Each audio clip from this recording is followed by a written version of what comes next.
Hi hello నమస్తే మరో కురుక్షేత్రం news నెట్వర్క్కి స్వాగతం. ఇవాళ మధ్యాహ్నం సమయంలో వచ్చినటువంటి ఒక రెండు స్పెషల్ ఎడిషన్స్ V6 డిజిటల్ కావచ్చు, దిశ డైనమిక్ వార్తాపత్రికలు తెలంగాణ రాష్ట్రానికి సంబంధించినటువంటి అంశాలు ఒకసారి చూసే ప్రయత్నం చేస్తే V6 డిజిటల్లో మిత్రులారా ప్రధానంగా 2 గంటల ప్రాంతంలో మనకు ఒక ఎడిషన్ అవైలబుల్లో ఉంటుంది. బ్యాట్ చోరీకి వెళ్ళి చంపేసిండు. కూకట్పల్లికి చెందినటువంటి సహస్ర హత్య కేసుకు సంబంధించినటువంటి అంశం కింద మనకైతే కనిపిస్తూ ఉన్నది. నెల రోజుల ముందు నుంచే ప్లాన్ చేసుకున్నాడట. నిందితుడికి సోషల్ మీడియాలో క్రైమ్ సీన్స్ చూసే అలవాటు కూడా ఉన్నది. కూకట్పల్లి సహస్ర హత్య కేసు వివరాలు వెల్లడించినటువంటి సిపి పిల్లల ప్రవర్తన పట్ల అప్రమత్తంగా ఉండాలన్న అవినాష్ మహంత్రి గారు. ఒకసారి 2వ పేజీలో దానికి సంబంధించినటువంటి పూర్తిస్థాయి ఇన్ఫర్మేషన్ అయితే మనకి ఇచ్చినట్టు తెలుస్తుంది మిత్రులారా. సో సహస్ర ఏదైతే కూకట్పల్లి ప్రాంతంలో జరిగినటువంటి హత్య దారుణంగా పొడిచి చంపినటువంటి హత్య ఉన్నదో దానికి సంబంధించి బ్యాట్ కోసం అని చెప్పి వాళ్ళ ఇంట్లోకి వెళ్ళినటువంటి ఆ 10వ తరగతి చదువుతున్నటువంటి విద్యార్థి మొత్తానికైతే హత్య చేసినట్టు ఈ కేసులో కీలకంగా పోలీసులు వెల్లడిస్తూ ఉన్నటువంటి సందర్భం కనిపిస్తూ ఉన్నది. కూకట్పల్లిలో బాలిక సహస్ర హత్య కేసులో కీలక విషయాలను పోలీసులు వెల్లడించారు. పక్కింటి బాలుడే హత్య చేశాడని అన్ని ఆధారాలు ఉన్నాయని తెలిపారు. దొంగతనం కోసం నెల రోజుల ముందే ప్లాన్ చేసినట్టు గుర్తించారు. బాలిక హత్యకు వాడిన కత్తి కూడా స్వాధీనం చేసుకున్నట్టు స్పష్టం చేశారు. బ్యాట్ కోసమే ఇదంతా జరిగిందంటూ తేలిందన్నారు. ఈ కేసుకు సంబంధించి సిపి అవినాష్ మహంతి వివరాలను కూడా పూర్తి స్థాయిలో వెల్లడించారు. ఈ నెల 18న బాలిక మర్డర్ జరిగితే 3 రోజుల వరకు సరైన క్లూస్ కూడా దొరకలేదు. నిన్న బాలుని పట్టుకున్నాం. పక్కింట్లో ఉన్నటువంటి 14 ఏళ్ల బాలుడే సహస్రను హత్య చేశాడు. బాలిక తమ్ముడు గతంలో క్రికెట్ బ్యాట్ ఇవ్వకపోవడంతో దొంగిలించాలని నిందితుడు వాళ్ళ ఇంటికి వెళ్ళినట్టు తెలుస్తుంది. బ్యాట్ తీసుకొని వెళ్తుంటే సహస్ర చూసింది. వెంటనే ఆమె దొంగ అని అరిచింది. దీంతో తనతో తెచ్చుకున్న కత్తితో సహస్రను పొడిచాడు.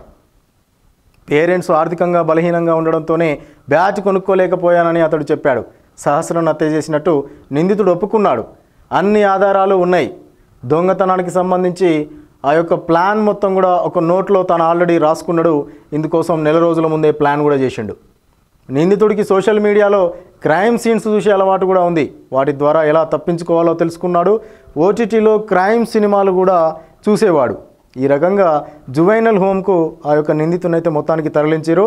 ఈ ఘటన వెనుక ప్రత్యేక ఉద్దేశాలు ఉన్నట్టు కనిపించడం లేదు. పిల్లల ప్రవర్తన పట్ల తల్లిదండ్రులు అప్రమత్తంగా ఉండాలని చెప్పి కూడా సిపి మహంతి సూచించినట్టు తెలుస్తుంది మిత్రులారా. ఈ రకంగా బ్యాట్ కోసం అని చెప్పి వెళ్ళి మర్డర్ చేసినటువంటి సందర్భం.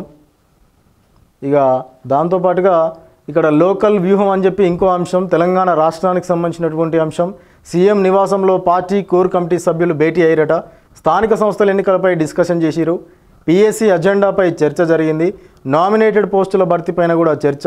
రేవంత్ రెడ్డితో మీనాక్షి నటరాజన్ గారు ప్రత్యేక సమావేశమైనట్టయితే తెలుస్తూ ఉంది మిత్రులారా. ఏదైతే స్థానిక సంస్థలు దగ్గర పడుతున్న నేపథ్యంలో లోకల్ బాడీ ఎలక్షన్స్ ఖచ్చితంగా సెప్టెంబర్ 29, 30 తారీఖులోపే మీరు నిర్వహించాలి తెలంగాణ రాష్ట్రంలో అని చెప్పి హైకోర్టు రాష్ట్ర ప్రభుత్వానికి స్పష్టం చేసిందో ఈ నేపథ్యంలోనే అటు సీఎం రేవంత్ నివాసంలో కోర్ కమిటీ సభ్యులంతా కూడా భేటీ అయినట్టు తెలుస్తూ ఉన్నది.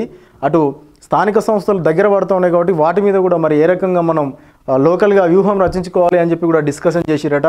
పిఎస్సి అజెండా పైన కూడా చర్చ జరుగుతూ ఉన్నదట. నామినేటెడ్ పోస్టులు ఏవైతే ఉంటాయో పార్టీ పరంగా ఆ నామినేటెడ్ పోస్టుల భర్తీ పైన కూడా కీలకంగా సమావేశం జరిగినట్టయితే తెలుస్తోంది. దాంతోపాటుగా సంపన్న సీఎం చంద్రబాబు అని చెప్పి వార్త. ఏపీ ముఖ్యమంత్రి ఆస్తి అక్షరాల 931 కోట్లు ఉందట మిత్రులారా. సో సంపన్నుల లిస్టులో అంటే సంపన్నుల ముఖ్యమంత్రుల లిస్టులో ప్రధానంగా ఆంధ్రప్రదేశ్ ముఖ్యమంత్రి చంద్రబాబు నాయుడు గారు ఉన్నారు అనేది మనకు స్పష్టమవుతూ ఉన్నది. సో ఆయన యొక్క ఆస్తి కనుక మనం తీసుకుంటే 931 కోట్లు. సెకండ్ ప్లేస్లో అరుణాచల్ సీఎం. ఫెమాఖండ్ ఆస్తి 332 కోట్లు. దేశంలో 2 సీఎంలు బిలియనీర్లట. బెంగాల్ సీఎం మమతా లీస్ట్ అతి తక్కువగా ఉన్నది. ఆమె బెంగాల్ సీఎం మమతా బెనర్జీ లీస్ట్ స్థాయిలో ఉన్నది. ఆమె ఆస్తి కేవలం 15 లక్షలే ఉన్నదట. దీదీకి సొంత ఇల్లు కూడా లేదు. తాజా జాబితా విడుదల చేసిన ఏడీఆర్. దేశంలో అత్యంత సంపన్నుడైన ముఖ్యమంత్రిగా చంద్రబాబు నిలిచారు. ఆయన ఆస్తి 931 కోట్లని ఏడీఆర్ నివేదిక తేల్చి చెప్పింది, స్పష్టం చేసింది. అదేవిధంగా చివరి స్థానంలో పశ్చిమ బెంగాల్ ముఖ్యమంత్రి మమతా బెనర్జీ కూడా ఉన్నారు. ఆమె వద్ద కేవలం 15 లక్షల ఆస్తి మాత్రమే ఉన్నదట. ఆ నివేదికలో కూడా స్పష్టంగా బయటకు వచ్చింది. 2024 తర్వాత జరిగిన రాష్ట్ర అసెంబ్లీ ఎన్నికలు, ఉప ఎన్నికల తర్వాత రూపొందించిన అసోసియేషన్ ఫర్ డెమోక్రటిక్ రిఫార్మ్స్ తాజాగా నివేదిక ఇచ్చింది మిత్రులారా. గత అసెంబ్లీ ఎన్నికలకు ముందు సీఎంలు దాఖలు చేసినటువంటి అఫిడవిట్లో కూడా ఈ డేటాను పేర్కొన్నట్టు దాని ఆధారంగానే జాబితా కూడా రూపొందించినట్లయితే మనకు స్పష్టం చేసింది. ఇక మళ్ళీ ఉత్తరాఖండ్లో క్లౌడ్ బర్స్ట్ అని చెప్పి ఇంకో వార్త ఇప్పుడు ప్రజెంట్ ఆ సోషల్ మీడియాలో కూడా బాగా వీడియోస్ అనేవి వైరల్ అవుతున్న నేపథ్యంలో ఉత్తరాఖండ్లో మళ్ళీ క్లౌడ్ బర్స్ట్ అయినట్టయితే తెలుస్తూ ఉన్నది. 10 ఏళ్ల ప్రణాళికతో హైడ్రా అని చెప్పి ఇంకో వార్త. సాంకేతికత ఆధారాలతోనే FTL మార్కింగ్, ఏదైతే FTL మార్కింగ్ ఉన్నదో, ఫుల్ ట్యాంక్ లెవెల్ మార్కింగ్ ఏదైతే ఉన్నదో దానికి సంబంధించి సాంకేతిక ఆధారాలతోనే, టెక్నికల్ ప్రూఫ్స్తోనే ఖచ్చితంగా FTL లేయర్, FTL జోన్ అనేది ఇంతవరకు ఉంటుంది అనేది మేము డిసైడ్ చేసినాము. ఆ రకంగానే హైడ్రాని రూపొందించినాము. ఫుల్ ట్యాంక్ లెవెల్ లోపల కనుక ఉంటే ఖచ్చితంగా అది ఆక్రమించబడ్డటువంటి భూమి కింద మనం పరిగణించవచ్చు. బఫర్ జోన్లో కూడా ఉంటే అది ఖచ్చితంగా పర్యావరణాన్ని చెడగొట్టేందుకే అక్కడ అక్రమ నిర్మాణం చేపట్టినట్టు అని మనం భావించవచ్చు అని స్పష్టం చేస్తున్నటువంటి నేపథ్యంలో హైడ్రాకు డిజాస్టర్ మేనేజ్మెంట్ ముఖ్యమట. ఇలాంటి సంస్థ దేశంలో ఎక్కడా లేదు. మీడియాతో ఆ సంస్థ కమిషనరు రంగనాథ్ గారు వెల్లడిస్తూ ఉన్నారు. సో ఏదైతే హైడ్రాకు ఆయన కమిషనర్గా చేసిరో ఆయన స్పష్టం చేస్తూ ఉన్నాడు. ఇది మిత్రులారా ప్రధానంగా V6 డిజిటల్ వచ్చినటువంటి ముఖ్యాంశం. ఒకసారి దిశ డైనమిక్ 5 గంటల ప్రాంతంలో మనకి అవైలబుల్లో ఉన్నటువంటి స్పెషల్ ఎడిషన్ కనుక చూసే ప్రయత్నం చేస్తే,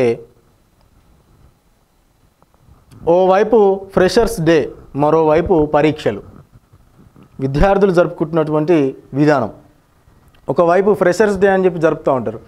annual day, freshers day, farewell party అని చెప్పి మనకు సాధారణంగా స్కూలింగ్ లెవెల్లో కానీ కాలేజెస్లో కానీ ఇలాంటిది మనకు కనిపిస్తూ ఉంటుంది.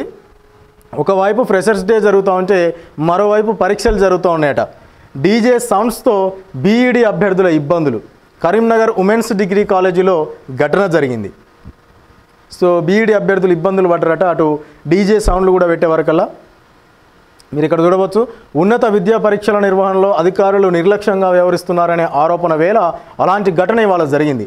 15 రోజుల క్రితం జరిగిన అంబేద్కర్ ఓపెన్ వర్సిటీ PG పరీక్షల్లో పరీక్షలు రాసే విద్యార్థుల నుంచి డబ్బులు వసూలు చేశారనే విమర్శలు వ్యక్తమై 10 రోజులు గడవక ముందే మరోసారి పరీక్షల నిర్వహణలో అధికారుల నిర్లక్ష్యం వెలుగు చూసింది. ఈ ఘటన ఈ కరీంనగర్ వేదికగా ఉమెన్స్ డిగ్రీ కాలేజీలో జరిగింది.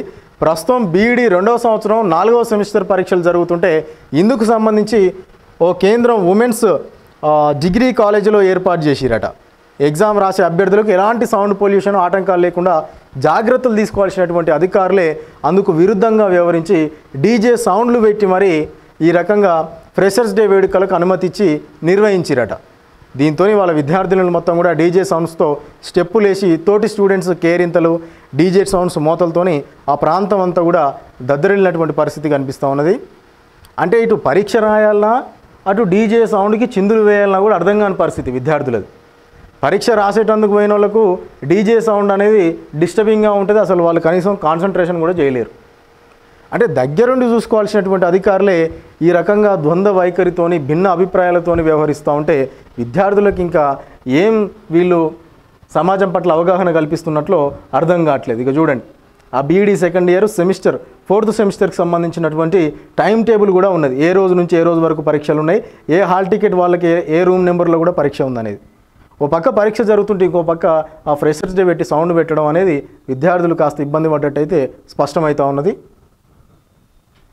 తెలంగాణలో ఓటర్ల జాబితా సవరణ జరగాలి అని చెప్పి కేంద్ర మంత్రి కిషన్ రెడ్డి చెప్తా ఉన్నాడు. హైదరాబాద్లో డబుల్ ఓట్లు ఎక్కువగా ఉన్నాయట. సవరణ జరిగితే కనుక 4 లక్షల ఓట్లు తీసేయాలి. మెట్రో పొడిగింపుపై L&T సుముఖంగా లేదు. మీడియా చిట్చాట్లో కేంద్ర మంత్రి కిషన్ రెడ్డి.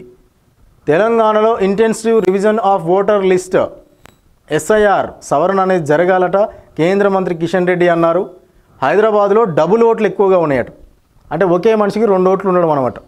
అట్లాంటివన్నీ హైదరాబాద్లో ఎక్కువ ఉన్నాయట. దాదాపు 4 లక్షల ఓట్లు తొలగించాలని ఆయన డిమాండ్ చేసిండు. బీజేపీ ఓట్ల చోరీ చేస్తే ఎంపీ సీట్లు ఎందుకు తగ్గాయని ప్రశ్నించారు. ఇవాళ ఢిల్లీలో ఆయన మీడియాతో చిట్చాట్ చేశారు. బీహార్లో బీజేపీకి అనుకూల వాతావరణం ఉండడంతో కాంగ్రెస్ పార్టీ ఓటర్ జాబితాపై ఆరోపణలు చేస్తుందని మండిపడ్డారు. రాహుల్ పాదయాత్ర ఎందుకో వారికే తెలియదన్నారు. బీహార్లో బీజేపీదే అధికారం అని ధీమా వ్యక్తం కూడా చేశారు. ఇక యూరియా పైన తుమ్మల నాతో మాట్లాడారు అని చెప్పి ఏదైతే 50,000 మెట్రిక్ టన్నుల యూరియా ప్రస్తుతం తెలంగాణ రాష్ట్రానికి అవసరం ఉన్నదో, అంటే ఇక్కడ జరుగుతున్నటువంటి ఉత్పత్తి ఇక్కడ సరిపోవట్లేదో, ఈ నేపథ్యంలో కేంద్రం పైన ఒత్తిడి తీసుకొచ్చి యూరియా అనేది అన్ని రాష్ట్రాలకు కూడా పంచాలి అని డిమాండ్లు వినిపిస్తున్న నేపథ్యంలో తెలంగాణ రాష్ట్రంలో వ్యవసాయ శాఖకు మంత్రిగా ఉన్నటువంటి తుమ్మల నాగేశ్వరరావు గారు మరి కిషన్ రెడ్డిని అడిగినట్లయితే తెలుస్తూ ఉన్నది 50 లక్షల మెట్రిక్ టన్నుల యూరియా అనేది మాకు ఇక్కడ అవసరం ఉన్నది అని చెప్పి ఆయన డిమాండ్ చేసినట్టు తెలుస్తుంది మిత్రులారా. ఇక దాంతోపాటుగా కొట్టుకున్న దంపతులు అని చెప్పి ఇంకో వార్త. భార్యను హత్య చేసిన భర్త. నిజామాబాద్ జిల్లా సదాశివనగర్లో ఈ ఘటన జరిగింది. భార్యపై భర్త దాడి చేయడంతో భార్య మృతి చెందిన ఘటన నిజామాబాద్ జిల్లా సదాశివనగర్ మండల కేంద్రంలో నిన్న రాత్రి చోటు చేసుకుంది. స్థానిక పోలీసులు తెలిపిన వివరాల ప్రకారం సదాశివనగర్ మండల కేంద్రంలోని జ్యోతినగర్ కాలనీకి చెందిన చిందం లక్ష్మి అలియాస్ లింగవ్వ 40 సంవత్సరాలు ఉంటాయి. ఈ మహిళ ఆమె భర్త చిందం రవి హత్య చేసిండు. ఈ మహిళని చిందం రవి అనేట ఆయన. సో ఈ రకంగా మద్యం మత్తులోనే మరి హత్య జరిగినట్టయితే తెలుస్తూ ఉన్నది. సో మృతురాలకి అయితే 2 కుమారులు ఉన్నారట. పెద్ద కుమారుడు సురేష్ 21 సంవత్సరాలు, ఆయన హైదరాబాద్లో ఉంటా ఉన్నాడు. చిన్న కుమారుడు పేరు మహేష్ 19 సంవత్సరాలు, ఆయన దుబాయ్లో పనిచేస్తూ ఉన్నాడు. మరి పిల్లలు అంత పెద్దగా అయిన తర్వాత కుటుంబ కలహాలు, అంటే మద్యం అనేది ఎటువైపు దారితీసింది అనేది ఈ వార్త మనకు నిదర్శనంగా నిలుస్తూ ఉన్నది. సో ఫోటోగ్రఫీ, అటు సీసీటీవీ ఫోటోగ్రఫీ, దాంతోపాటుగా క్లూస్ టీమ్ ఏదైతే ఉందో ఆ ఆధారాల సేకరణతోని మరి విచారణ అయితే జరిపిస్తూ ఉన్నారట. మాకు ఫ్రీ బస్ వద్దు, కామారెడ్డి బస్ స్టాండ్ ఎదుట మహిళల ధర్నా. సో ఫ్రీ బస్ మాకు వద్దు అని చెప్పి మహిళలు చెప్తా ఉన్నారు. కామారెడ్డిలో ఘటన జరిగింది, డిమాండ్ చేస్తూ ఉన్నారు. రోడ్డు మీద బస్ స్టాండ్లోనే కూర్చొని ఆందోళన తెలుపుతూ ఉన్నారు. ఆర్టీసీ బస్సుల్లో మహిళలకు ఫ్రీ బస్సు ఎత్తివేయాలని డిమాండ్ చేస్తూ కామారెడ్డి కొత్త బస్ స్టాండ్ ఎదుట కొంతమంది మహిళలు ధర్నా చేపట్టారు. ఈ సందర్భంగా వారు మాట్లాడుతూ మాకు వద్దు ఈ కాంగ్రెస్ పాలన, రేవంత్ రెడ్డి డౌన్ డౌన్ అంటూ నినాదాలు చేశారు. కాంగ్రెస్ ప్రభుత్వం ఆర్టీసీ బస్సుల్లో మహిళలకు ఫ్రీ బస్సు సౌకర్యం ఎత్తివేయాలని డిమాండ్ చేశారు. మహిళలకు ఫ్రీ బస్సు సౌకర్యం వలన నిత్యం మహిళలు సైతం ఇబ్బందులు పడుతున్నారని సీఎం రేవంత్ రెడ్డి వెంటనే ఫ్రీ బస్సు సౌకర్యం ఎత్తివేయాలని కూడా కోరారు. సో మరి దాని మీద కూడా భిన్నమైనటువంటి అభిప్రాయాలు వస్తున్నాయి. కొంతమంది బాగున్నాయి అంటారు, ఎక్కువ శాతం మంది బాగుంది అంటారు. ఎందుకు అనంటే ఎంతోమంది మహిళలకు దూర ప్రాంతాలకు వెళ్ళి చిన్న చిన్న ఉద్యోగాలు చేసుకునే వాళ్ళకు బస్సు కిరాయి అనేది ఆ నెల మొత్తంలో కనుక కలిపితే అది చాలా మంచి అమౌంట్. అది ఇంట్లో ఖర్చులకు పనికొస్తుంది. ఇటు కిరాయి తప్పుతుంది కాబట్టి ఇంట్లో ఖర్చులకు పనికొస్తుంది. కాబట్టి 80 నుంచి 90% మహిళలు అయితే సంతోషం వ్యక్తం చేస్తూ ఉంటే మరి కొంతమంది మాత్రం ఈ రకంగా మాకు వద్దు అని చెప్పి ఈ రకంగా ఆందోళన చేస్తూ ఉన్నారట. దాంతోపాటుగా 6 ఏళ్ల చిన్నారి దారుణ హత్య అని చెప్పి ఇంకో వార్త. సో మృతదేహాన్ని రైలు డస్ట్బిన్లో పడేసిరట. గుజరాత్లో కిడ్నాప్, నాసిక్లో మర్డర్ జరిగింది. రైలులో 6 ఏళ్ల చిన్నారిపై దారుణ హత్య గురైంది. బాలికను గుజరాత్లో కిడ్నాప్ చేసిన దుండగులు మహారాష్ట్రలోని నాసిక్కు తీసుకెళ్లారు. అక్కడి నుంచి కుషీనగర్ ఎక్స్ప్రెస్ రైల్లో చంపేసి మృతదేహాన్ని రైలు బాత్రూంలోని చెత్తబుట్టలో కుక్కి మరీ పరారయ్యారు. రైల్వే అధికారులు, పోలీసులు తెలిపిన వివరాలు ఇలా ఉన్నాయి. కుషీనగర్ ఎక్స్ప్రెస్ రైలు 22537 థర్డ్ ఏసీ కోచ్ B2 టాయిలెట్లో ఉన్న చెత్త బుట్టలో 6 ఏళ్ల చిన్నారి డెడ్ బాడీ కనిపించింది. గత అర్ధరాత్రి దాటాక 1 గంట సమయంలో ముంబైలోని లోకమాన్య తిలక్ టెర్మినస్లో ప్లాట్ఫామ్ 4పై కుషీనగర్ ఎక్స్ప్రెస్ వచ్చింది. ఆ రైలును శుభ్రం చేస్తుండగా టాయిలెట్ చెత్తబుట్టలో సిబ్బందికి చిన్నారి మృతదేహం కనిపించింది. వెంటనే అధికారులకు సమాచారం ఇస్తే రైల్వే ప్రొటెక్షన్ ఫోర్సు, ప్రభుత్వ రైల్వే పోలీసులు, సీనియర్ రైల్వే అధికారులు అక్కడికి చేరుకొని చిన్నారి మృతదేహాన్ని ఆసుపత్రికి తరలించి చిన్నారి గొంతు కోసి చంపి చెత్తబుట్టలో దాచారని కూడా మరి వాళ్ళ యొక్క ఫైనల్ ఇన్వెస్టిగేషన్లో తేలినట్టయితే తెలుస్తూ ఉన్నది. మరి కేసు నమోదు చేసి దర్యాప్తు చేస్తూ ఉన్నారట. పూర్తి వివరాలు అయితే తెలియాల్సి ఉన్నది మిత్రులారా. కారుతో ఢీకొట్టి కత్తులు, గన్తో బెదిరింపులు చేసిండట. సైరన్ మోగిస్తూ ఆకతాయిల ర్యాష్ డ్రైవింగ్, బైకును హిట్ చేసి 2 యువకులపై దాడి. హైదరాబాద్ నగరంలో చూడండి, స్కార్పియో హైదరాబాద్లో ఆకతాయిలు ఈ రకంగా వేగంగా నడిపిస్తూ హంగామా చేసిరు అన్నట్టు కార్ని. ఈ ఘటన ఆసిఫ్ నగర్ పోలీస్ స్టేషన్ పరిధిలో నిన్న జరగగా ఇవాళ వెలుగులోకి వచ్చింది. ఎస్ఐ రామాంజనేయులు చెప్పిన వివరాలు ఇలా ఉన్నాయి. మేదీపట్నంలోని ఎంపీ గార్డెన్ సమీపం వెనుక నుంచి వేగంగా వస్తున్న స్కార్పియో వాహనం పోలీస్ సైరన్ చేసుకుంటూ బైకును ఢీకొట్టింది. ఈ ఘటనలో బైక్పై ఉన్న ఇద్దరు యువకులకు గాయాలైతే దీంతో ఘటనా స్థలంలో ఇద్దరు వర్గాల మధ్య కూడా కాస్త ఘర్షణ నెలకొన్నది.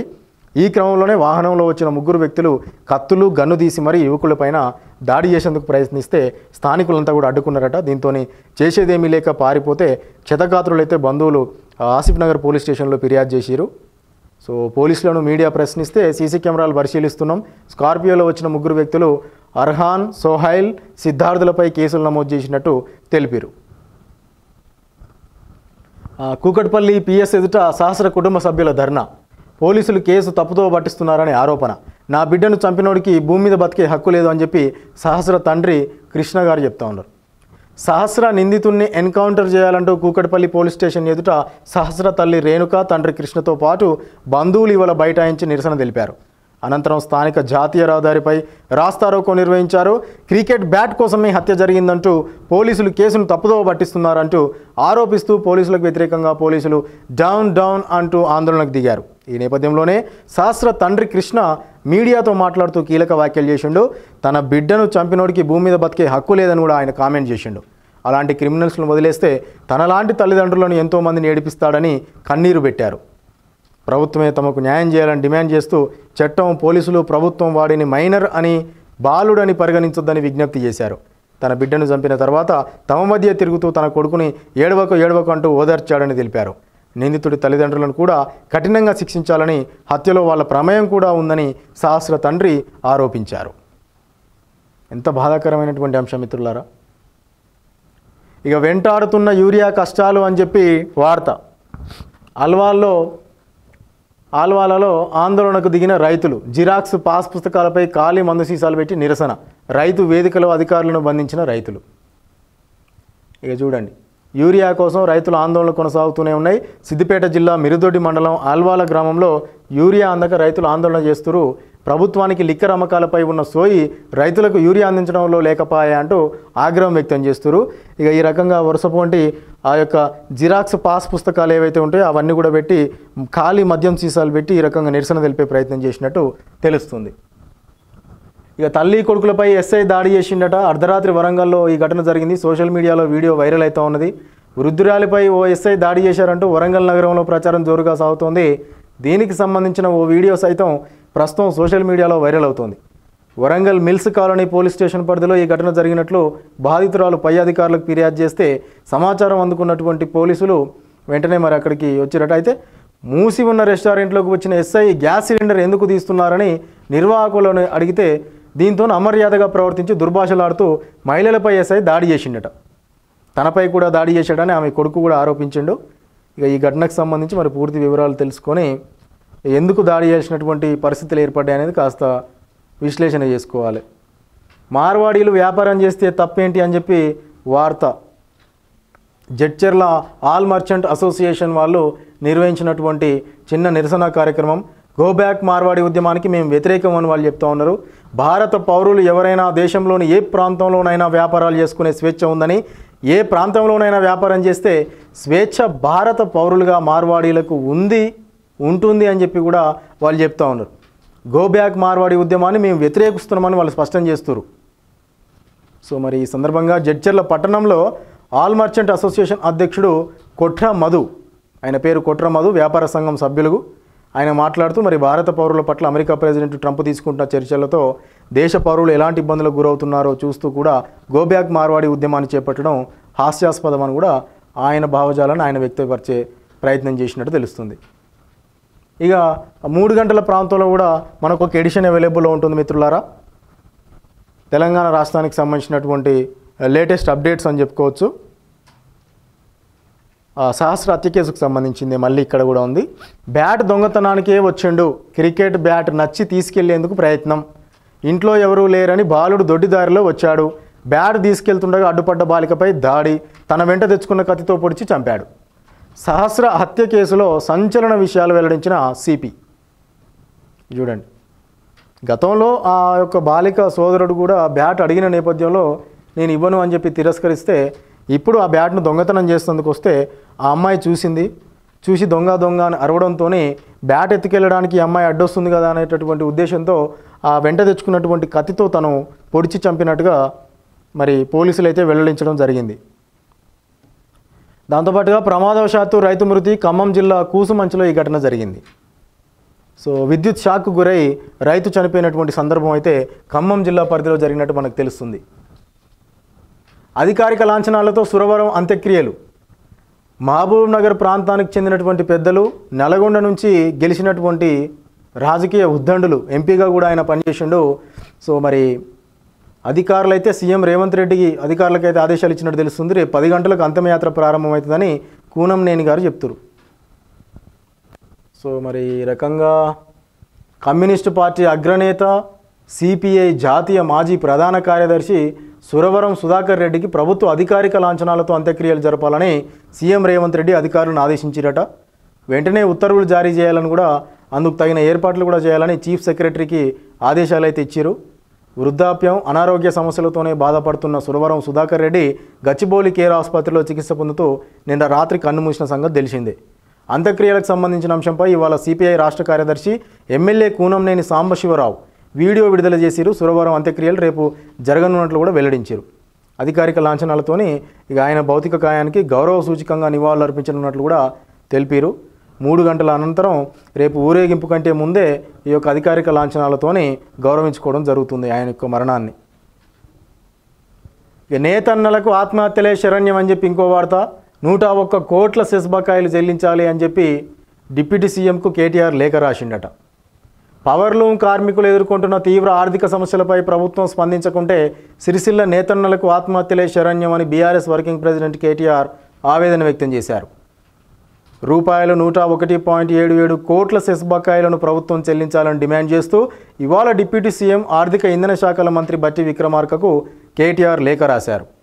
పవర్లూమ్ పరిశ్రమకు ప్రసిద్ధి చెందిన సిరిసిల్లలో సుమారు 25,000 పవర్లూమ్లు నడిపిస్తున్నారని ఆ లేఖలో కూడా ఆయన పేర్కొన్నాడు. మరి ఎంతవరకు వెళ్తుందనే చూడాలి. హుస్నాబాద్లో 2 బైకులు ఢీ, ఒకరు మృతి, మరో 2కి తీవ్ర గాయాలు. హుస్నాబాద్లో 2 బైకులు ఢీ కొట్టినాయట ఒకదానికొకటి.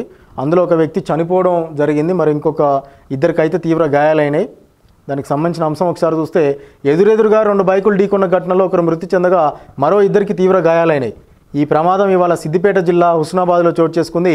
స్థానికుల కథనం ప్రకారం హుస్నాబాద్ మండలం మడద గ్రామానికి చెందిన బూడిద పద్మ 48 ఏళ్లుంటాయి.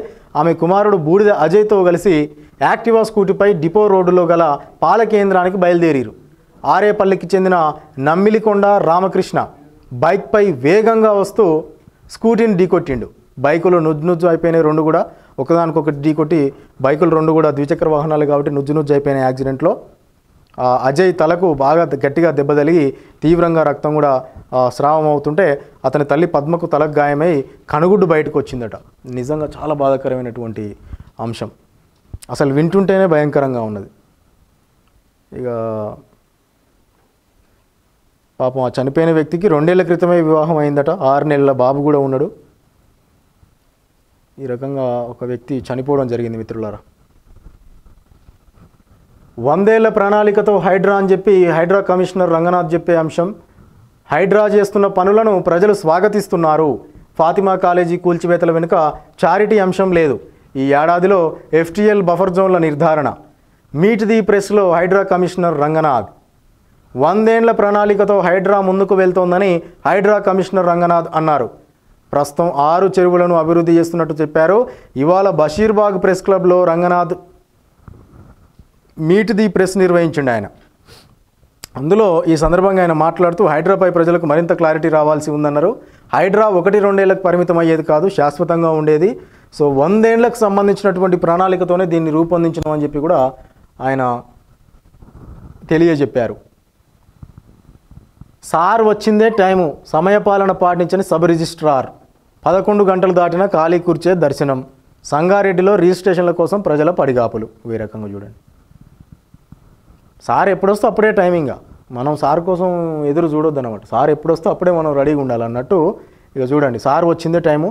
ఆ సమయపాలన ఈ మధ్య కాస్త ఈ వార్తలు ఎక్కువ వస్తూ ఉన్నాయి. అధికారులు సమయపాలన పాటించడం లేదు, ఎప్పటికప్పుడు వాళ్ళు సమయానికి ఆఫీసులో ఉండడం లేదు అని చెప్పి కూడా రకరకాల వార్తలు వ్యక్తమవుతున్న నేపథ్యంలో ప్రభుత్వ కార్యాలయాల్లో కొందరు అధికారులు సమయపాలన పాటించకుండా తాము వచ్చిందే టైం అన్నట్టుగా అయితే వ్యవహరిస్తూ ఉన్నారు. ఫలితంగా ప్రజలు కూడా అధికారుల కోసం పడిగాపులు గాయాల్సి వస్తోంది. సంగారెడ్డి సబ్ రిజిస్ట్రార్లో కూడా చూస్తే ఉదయం 11:30 దాటినా కూడా విధులకైతే ఇంతవరకు హాజరు కాలేదట. ఇక చూడండి, ఆ 11:30 అయినా కానీ సార్ రాలేదు. కానీ సార్తో పని ఉన్నటువంటి సామాన్య ప్రజలు 10 గంటలకే వచ్చి ఎదురు చూస్తారు అన్నట్టు. ఈ రకంగా చూడండి మరి మిత్రులారా ఎలా ఉందనేది. దాంతోపాటుగా మంచినీటిలో మోనో మందు మంచినీటిలో మోనో మందు పచ్చిచేనులో కొట్టే మందు మోనో మందు మంచినీటిలో ఉన్నదట. మరి 11 మంది గురుకుల విద్యార్థులకు అస్వస్థత, ప్రాణాల మీదకి ఇచ్చిన సిబ్బంది వైరం, పరామర్శించిన కలెక్టర్, ఎస్పీ, ఎమ్మెల్యే. ఈ గురుకులాల్లో ఎక్కువగా నీరు కలుషితం అవ్వడం, ఆహారం కలుషితం అవ్వడం, పిల్లలకు ప్రతిరోజు కూడా ఏదో ఒక వార్త వస్తూ ఉన్నది. గురుకులాల్లో అస్వస్థత, ఫుడ్ పాయిజన్ అయింది, హాస్పిటల్కి తరలించారు, జిల్లా కలెక్టర్ వచ్చి పరామర్శించారు. ఇవే వార్తలు. ఎక్కడ జరుగుతుంది తప్పిదం? మరి భూపాలపల్లి జిల్లా కేంద్రంలోని అర్బన్ పాఠశాలలో శుక్రవారం జరిగిన సంఘటన పలు అనుమానాలకు తావొస్తోంది. కలుషితమైన నీరు తాగి 11 మంది విద్యార్థులు అస్వస్థతకు గురవగా వారిని జిల్లా కేంద్రంలోని ఆసుపత్రికి తరలించి చికిత్స అందిస్తున్నారు. స్థానిక MLA Gandra Satyanarayana Rao, collector Rahul Sharma, SP Kiran కార్యదర్శి శనివారం ఆసుపత్రికి వెళ్లి విద్యార్థులను పరామర్శించారు. ఎవరో మరి ప్రిన్సిపాల్ అటు పాఠశాల సిబ్బంది ఇద్దరి మధ్య కూడా కాస్త గొడవ జరిగినట్టయితే తెలుస్తుంది. అందులో భాగంగానే ఒక టీచరు విద్యార్థులు తాగే నీళ్ళల్లో మోనో మందు కలిపిండని కూడా పేర్కొన్నారు. ఇక నీటిలో టీచర్ మందు కలపడం వల్ల ఈ విధంగా జరిగిందని విద్యార్థులు కూడా వివరించారు. ఇప్పుడు ప్రిన్సిపాల్కు సిబ్బందికి గొడవ జరిగితే పిల్లలు ఏమన్నారు? నడమ అమాయకమైనటువంటి పిల్లలు తాగే నీళ్ళల్లో ఎవడైనా మోనో మందు కలుపుతాడా? బుద్ధిన్నోడు ఎవడైనా చేస్తాడా పని? ఎంత కామన్ సెన్స్ లేనటువంటి వ్యవహారం ఇది. కేసు పెట్టాలి, క్రిమినల్ కేసులు పెట్టి వెంటనే సస్పెండ్ చేయాలి. రాష్ట్ర వ్యాప్తంగా ఇప్పుడు వస్తున్న డిమాండ్ అది. పిల్లలు ఏమన్నారని తాగే మంచి నీళ్ళల్లో మోనో మందు కలుపుతాడా అంటే సావాలని చూసినాం. ఎట్లా? ప్రిన్సిపాల్కు టీచర్లకు గొడవ జరిగింది, ఇద్దరు కూర్చొని మాట్లాడుకొని చర్చించుకోవాలి. మీ యాజమాన్యంలో లోపాలు ఉంటే మీరు చూసుకోవాలి. అమాయకమైన పిల్లలు ఏమన్నారు అంటే మొత్తానికి చెడ్డ పేరు తెచ్చే విధంగా పిల్లల్ని ఇట్లా చేస్తే మనం సోషల్ మీడియాలో ఇది బాగా హైలైట్ అయిపోయి దీని మొత్తానికి కూడా చెడ్డ పేరు వచ్చేటందుకే కదా. అమాయకమైనటువంటి పిల్లల ప్రాణాలను పణంగా పెట్టే కదా ఈ పని చేసింది. వెంటనే యాక్షన్ తీసుకోవాలి దీని మీద. ఇట్లాంటి వాటి మీద ప్రభుత్వానికి చెడ్డ పేరు తెచ్చే విధంగా ఉంటాయి కదా ఇట్లాంటి అంశాలు. బ్యాంకు స్కామ్ సూత్రధారి క్యాషియర్ అయినట పరారీలో నిందితుడు చెన్నూరు సిఐ దేవేంద్రరావు వెల్లడిస్తూ ఉన్నారు. బ్యాంకు చోరీ జరిగిందని చెప్పి నిన్న మన వార్తలు చూసినాం కదా. ఆ క్యాషియర్ ఎత్తుకుపోయింది అన్నట్టు వాస్తవాలు బయటకు వచ్చినాయి చెన్నూరు పరిధిలో. ఇది 3 గంటల ప్రాంతంలో వచ్చిన ఎడిషను. చివరగా 1 గంట ప్రాంతంలో వచ్చినటువంటి తెలంగాణ డైనమిక్ వార్తాపత్రిక విశ్లేషణ కార్యక్రమంతో ఈ యొక్క కార్యక్రమాన్ని మనం ముగించే ప్రయత్నం చేద్దాం. క్రైమ్ స్కూల్స్గా ఓటీటీలు ఎందుకు వీటిలో మారినాయి? ఓటీటీ ప్లాట్ఫామ్స్ ఎందుకు క్రైమ్ స్కూల్స్గా మారినాయి అని అంటే ఇవాళ ప్రతి ఒక్క బాలిక, ప్రతి ఒక్క బాలుడు చేతిలో ఉన్నటువంటిది ఏంది ప్రమాదకరమైన వస్తువు అని అంటే స్మార్ట్ ఫోన్. అంతర్జాలం మనకు అందుబాటులో ఉంటే, ఇంటర్నెట్ కనుక మనకి ఎప్పుడు అందుబాటులో ఉంటే అందులో మనం ఏం చేస్తాం అనేదిగా ఎవరికీ తెలియదు. ఈ రకంగా పిల్లలు కూకట్పల్లి సహస్ర హత్య కేసులో జరిగిన విషయం కూడా అదే. ఆ యొక్క పిల్లవాడు క్రైమ్ వెబ్ సిరీస్ చూసి ఓటీటీ ప్లాట్ఫామ్స్లో హత్య ఎట్లా చేయాలి, హత్య చేసి కూడా దొరకకుండా ఎట్లా ఉండాలి అనేటటువంటి విషయాలను ముందు నేర్చుకొని నెల రోజుల ముందే బ్యాట్ దొంగతనానికి ప్లాన్ చేసుకున్నటువంటి విద్యార్థి, కేవలం 10వ తరగతి చదువుతున్న విద్యార్థి అంత క్రిమినల్ మైండ్ సెట్తో ఆలోచించాల్సినటువంటి పరిస్థితులు ఎందుకు ఏర్పడ్డాయి అనేది ఒకసారి మనం ఆలోచన చేసుకోవాలి. ఇక్కడ చూడండి, ఇక్కడ నుంచే పాఠాలు నేర్చుకున్నాడు. 10వ తరగతిలో బడికి వెళ్ళి పాఠాలు నేర్చుకోవాల్సినటువంటి పిల్లవాడు ఓటీటీ ప్లాట్ఫామ్స్లో క్రైమ్ మూవీస్ చూసి క్రైమ్ ఎట్లా చేయాలి అనేటటువంటి పాఠాన్ని నేర్చుకున్నాడు. ఆ పాఠాన్ని నిజంగా రియల్ లైఫ్లో అప్లై చేసి ఒక నిండు ప్రాణాన్ని ఇలా బలిగొనడానికి కారణమైండు. ఇది ఎవరి తప్పిదం? ఎటుపోతుంది అసలు వ్యవస్థ ఎటుపోతుంది అసలు? ఇది ఒకసారి తల్లిదండ్రులు ఆలోచన చేసుకోవాలి. మీ పిల్లలు ఏం చేస్తూ ఉన్నారు, స్మార్ట్ ఫోన్లలో ఏం చూస్తూ ఉన్నారు అనేది తల్లిదండ్రులు ఎప్పటికప్పుడు నిరంతరం పర్యవేక్షణ చేయాల్సిందే. చూడండి, సహస్ర హత్య ఘటనతోనైనా మనం మేలుకోక తప్పదా? క్రైమ్ థ్రిల్లర్ మూవీసు, సిరీస్తో నేరాలకు ప్రేరణ పొందుతూ ఉంటే దేశంలో రోజుకో చోట ఓటీటీ తరహా హత్యలు జరుగుతూ ఉన్నాయి. కూకట్పల్లి కేసులో నిందితుడు 10th విద్యార్థి అక్కడి నుంచే పాఠాలు నేర్చుకున్నాడు. పసిపిల్లల మెదళ్లలో విష బీజాలు నాటుతున్న ఓటీటీలు అని చెప్పి వాడతా. పసిపిల్లల మెదడులో విష బీజాలు ఎవరు నాటిరు, ఎక్కడ బీజం పడ్డది ఆ యొక్క క్రైమ్కి అనేది ఒకసారి ఆలోచన చేసుకోవాలి. మేధావులు, సమాజ వేత్తలు ఎవరైతే ఉన్నారో, సంఘ సంస్కర్తలు, వాళ్ళు ఆలోచన చేసుకోవాలి. ఇటు క్యాస్ట్ సర్టిఫికేట్ కావాలని పోతే కుల ధృవీకరణ పత్రం అది కావాలని పోతే 5,000 డిమాండ్ చేసినట్టు. ఆలూరు ఎంఆర్ఓలో విఆర్ఏ నిర్వాకం, ఆ ఎంఆర్ఓ ఆఫీస్లో ఈ రకంగా సబ్ రిజిస్ట్రార్ వారి కార్యాలయం ఆలూరు మండలంలో ఇట్లా జరిగింది. జిల్లా కలెక్టర్కు బాధితుడు వెంటనే పోయి ఫిర్యాదు చేసిండు. క్యాస్ట్ సర్టిఫికేట్కు నీకు 5,000 ఎందుకు? నీకు 5,000 ఎందుకు ఇవ్వాలి? నీకు క్యాస్ట్ సర్టిఫికేట్కు ఎందుకు ఇవ్వాలి? అసలు రీజన్ ఏంది? 5,000 దేనికి ఇవ్వాలి? నీకు అలవాటు అయ్యింది బాగా. మూసీ ప్రక్షాళన రూపాయలు 375 కోట్లు నిధులు విడుదల చేస్తూ ప్రభుత్వం ఉత్తర్వులు జారీ చేసింది. మూసీ ప్రక్షాళన చేయాలి, మూసీ నదికి ఈ నిధులతోని పునరుజ్జీవం కల్పించనున్నారు అని చెప్పి కూడా అంశం కనిపిస్తూ ఉన్నది. కాంగ్రెస్ సర్కారు ప్రతిష్టాత్మకంగా తీసుకున్నటువంటి ప్రాజెక్టుల్లో మూసీ ప్రక్షాళన కూడా ఒకటి. దాంతోపాటుగా ట్రాక్టర్ పైనుంచి పడి యువకుడు మృతి చెందిండట. స్టేషన్ ఎదుట బంధువులు ధర్నా చేశారు. ఇసుక ట్రాక్టర్ పైనుంచి పడి యువకుడు మృతి చెందిన ఘటన జగిత్యాల జిల్లా మెట్పల్లి మండలం వెల్లుల్ల శివారులో నిన్న అర్ధరాత్రి జరిగింది. సో ఆ ట్రాక్టర్ పైన కూర్చున్నటువంటి నర్రా శేఖర్, ఆయన పేరు, 27 సంవత్సరాల యువకుడు ప్రమాదవశాత్తు కింద పడిపోయిండు. తన పైనుంచి ట్రాక్టర్ వెనుక గిల్ల వెళ్ళడంతో అక్కడికక్కడనే మృతి చెందిండు. సో మెట్పల్లి పోలీస్ స్టేషన్కు ఆ కుటుంబం న్యాయం చేయాలని చెప్పి బంధువులంతా కూడా కోరుతూ ఉన్నారట. దాంతోపాటుగా అనాథ మృతదేహానికి అంత్యక్రియలు అని చెప్పి పోలీసులకు పలువురి ప్రశంసలు. మండలంలోని గంగదేవరపాడు కట్లేరు ప్రాజెక్టు వద్ద నీటిలో శుక్రవారం గుర్తు తెలియని పురుషుడు 45 సంవత్సరాల మృతదేహం అయితే లభ్యమైంది.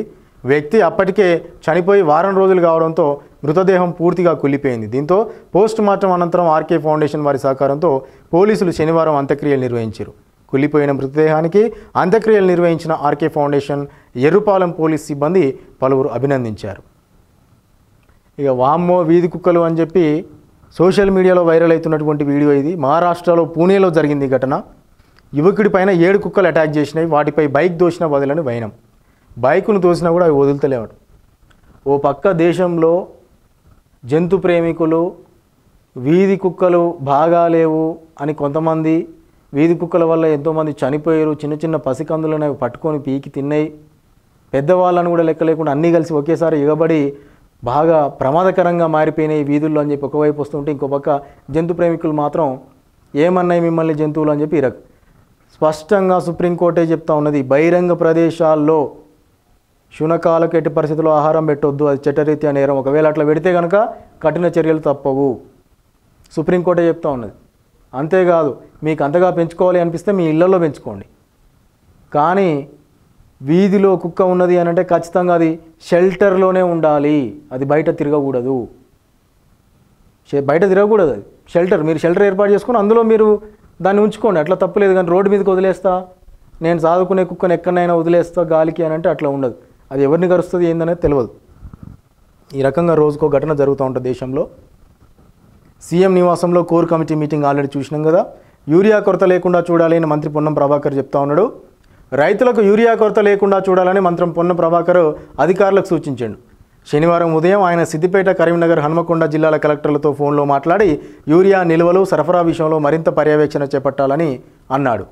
రైతులకు ఎలాంటి ఇబ్బంది కలగకుండా సకాలంలో అందేలా అధికారులు దృష్టి సారించాలని సూచించారు. మండలాల వారీగా ప్రతిరోజు యూరియా పంపిణీపై రిపోర్ట్ అందించాలని, ఎరువుల పంపిణీలో ఎలాంటి లోపాలు చోటు చేసుకోకుండా విజిలెన్స్ మానిటరింగ్ కఠినంగా చేపట్టాలని ఆదేశించారు. ఎక్కడైనా ఇబ్బందులుంటే తన దృష్టికి తేవాలని కూడా ఆయన కోరినట్టు తెలుస్తుంది. దంపతుల అనుమానాస్పద మృతి. ఏపీలో దారుణ ఘటన జరిగింది. కొప్పుల చిరంజీవి 30 సంవత్సరాలు ఉంటాయి. విశాఖపట్నంలోని ప్రైవేట్ కంపెనీలో ఉద్యోగం చేస్తూ ఉన్నాడు. ఆయన భార్య వెంకటలక్ష్మి 28 సంవత్సరాలు, కొత్త వలసలోని ఓ దుకాణంలో పనిచేస్తుంది. వీరికి 8 నెలల కిందటనే వివాహం అయింది. ఈ క్రమంలో వీరిద్దరు నిన్న రాత్రి అనుమానాస్పద స్థితిలో మృతి చెందారు. చిరంజీవి ఫ్యాన్కు ఉరివేసుకొని వేలాడుతుండగా వెంకటలక్ష్మి మృతదేహం నేలపై పడి ఉంది. స్థానికులు గమనించి పోలీసులకు సమాచారం ఇచ్చారు. వీళ్ళిద్దరు ఎందుకు ఆత్మహత్య చేసుకున్నారు అనే దాని మీద మాత్రం ఇంతవరకు ఎలాంటి అప్డేట్ అయితే లేదు. ధర్మస్థల కేసులో కీలక పరిణామం అట. ముసుగు వ్యక్తి భీమా అరెస్ట్ అయ్యిండు.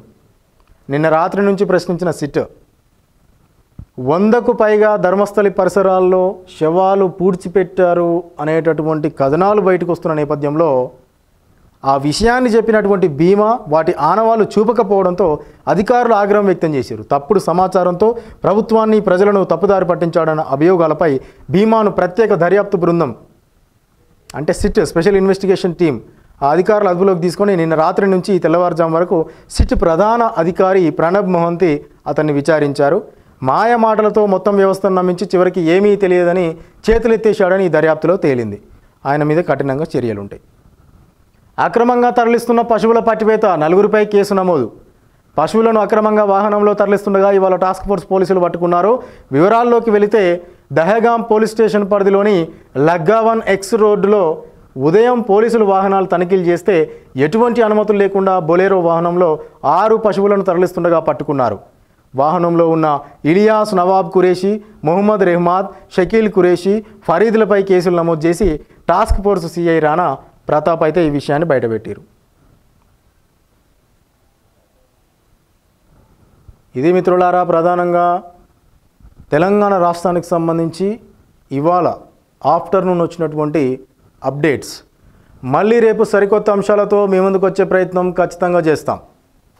అయితే ముగించే ముందు ఒక చిన్న విజ్ఞప్తి, దయచేసి మా ఛానల్కి లైక్ చేయండి, షేర్ చేయండి, కామెంట్ చేయండి. మా లైవ్ అప్డేట్స్ అండ్ వీడియోస్ ఎప్పటికప్పుడు మీకు నోటిఫికేషన్ రూపంలో అందాలి అనంటే ఖచ్చితంగా మా ఛానల్కి సబ్స్క్రైబ్ చేయండి, బెల్ ఐకాన్ని కూడా ప్రెస్ చేయండి. అంతవరకు సెలవు. Keep watching. Signing off. This is Giri. ఇది మరో కురుక్షేత్రం. ఇది వాస్తవాలకు మరో క్షేత్రం. నమస్తే.